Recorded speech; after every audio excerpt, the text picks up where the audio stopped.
Today is November 8th, 2024, and in episode 128, I want to talk about using generative AI to help prepare for the TOEFL listening comprehension section.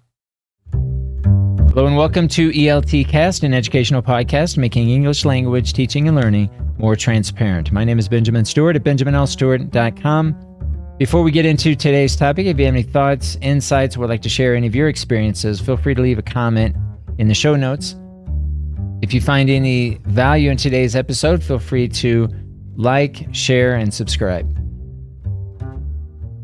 So today I want to talk about generative AI, give you some strategies, how you can prepare for the TOEFL listening comprehension section. And before we get into some of the specific strategies, it's important to realize that there are two general types of audios that you can expect on the TOEFL. The first are more conversational. The second type is based on a lecture. So if you look at the conversations that are typically included in the TOEFL, they're divided into two types. The first type of conversation is usually within the context of an instructor's office where academic topics are discussed, assignments are discussed, or maybe course-related matters are discussed between the instructor and the student. So I've included here in the show notes some examples for each of those. I have some examples for academic topics, examples for different assignments, and some examples of course-related materials that are, again, very typical when taking the TOEFL.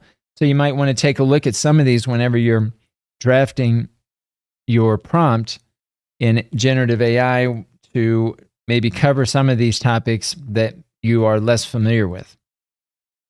So the first prompt for the first type of conversation reads, create a 2 to 3 minute conversation in an instructor's office, typically found on the TOEFL, where student and instructor discuss, and then you can insert the topic of your choice, again, from these three categories: academic topics, assignments, and course-related matters. The second type of conversation are usually those had on a university campus, but includes non-academic content-related situations. So here, those can be divided into three general categories, one being campus facilities, the second being administrative issues, and the third being social events. Again, in the show notes, I've included some possible or some common topics within each of these three categories that you can use when you are designing your prompt, so to cover, let's say, areas that you're less familiar with. The second prompt reads, create a TOEFL type 2 to 3 minute conversation typically found on a university campus that covers, and then you can insert the topic of your choice from these three categories, again, being campus facilities, administrative issues, and social events. Now, the second general category, lectures, are also divided into two types.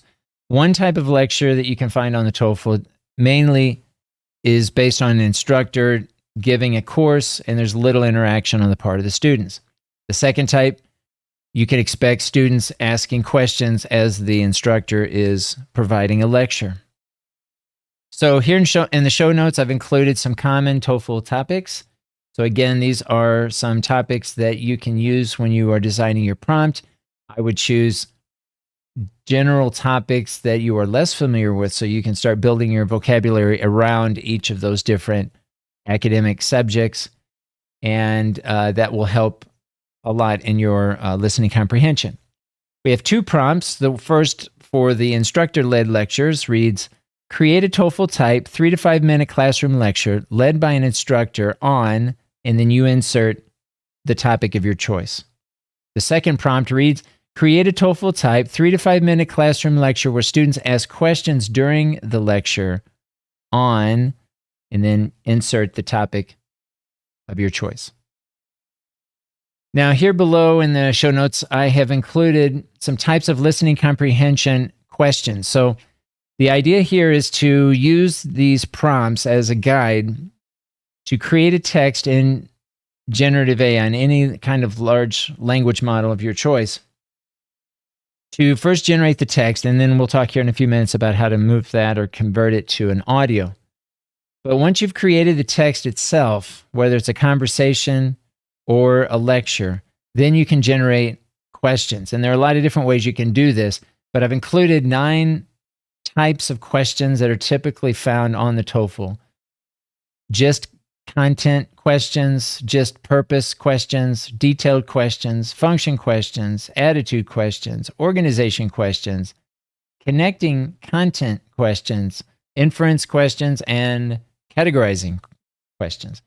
So in the prompt, you can decide how you want to include or which of these you would like to include.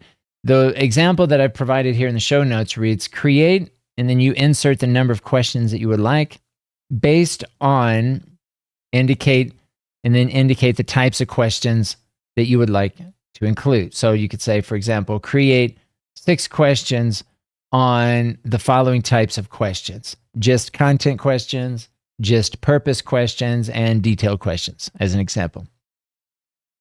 So you can experiment around depending on which type of questions you want to explore. But again, if you do this immediately after you generate the text itself, that's how I would recommend that you do this.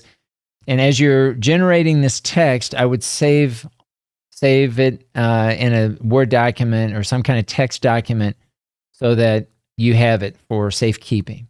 This is something you can do first by generating the text, not even actually reading it, but just generating it so that you can immediately move it to an audio file where you can start to practice. So once you have created the audios and the questions, and of course you can also generate the answers to the questions, so you can also have those to check your listening comprehension. But I would use something like Clipchamp, where you can go in, add or open up as if you were going to create a video. They have an option, a text-to-speech option, where you can copy and paste the text from your large language model and bring it over to the Clipchamp, and then it will generate an audio based on the text. And you can even choose the type of voice, and it works quite well. So this is one easy way that you can convert text to audio.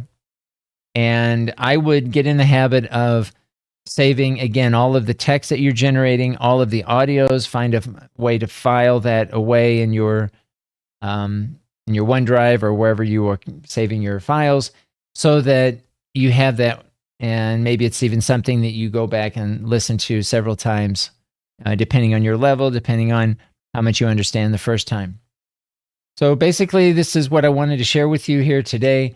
If you go to the top of the show notes, you'll notice that any given TOEFL listening typically will include 2 conversation audios and 4 lectures. And so you can easily design the number of audios that are typically found in the TOEFL. You can estimate the time it takes or that you have to complete those questions, and give yourself kind of a mock TOEFL listening section experience so that you can practice listening to the audios, answering the questions under time constraints, under similar time constraints as that you would find when taking the TOEFL. But it just depends on your approach and your strategies. There's certainly some value in just going in and looking at certain types of audios and certain topics that perhaps are less familiar to you, and just diving into those topics so that you can start broadening your vocabulary and understanding in these different academic areas. So I think we'll stop there. You've been listening to ELT Cast, an educational podcast making English language teaching and learning more transparent. My name is Benjamin Stewart at benjaminlstewart.com. If you have any thoughts, insights, or would like to share any of your experiences, again, I encourage you to leave some comments in the Notion page in the show notes. And if you're a student and you're using some of these strategies and they're working for you, leave comments. If there's something that is not working for you, I'm interested in knowing how I can provide some alternative strategies to help you with your goals to increase your TOEFL score. So we'll stop there for today. Thanks for listening.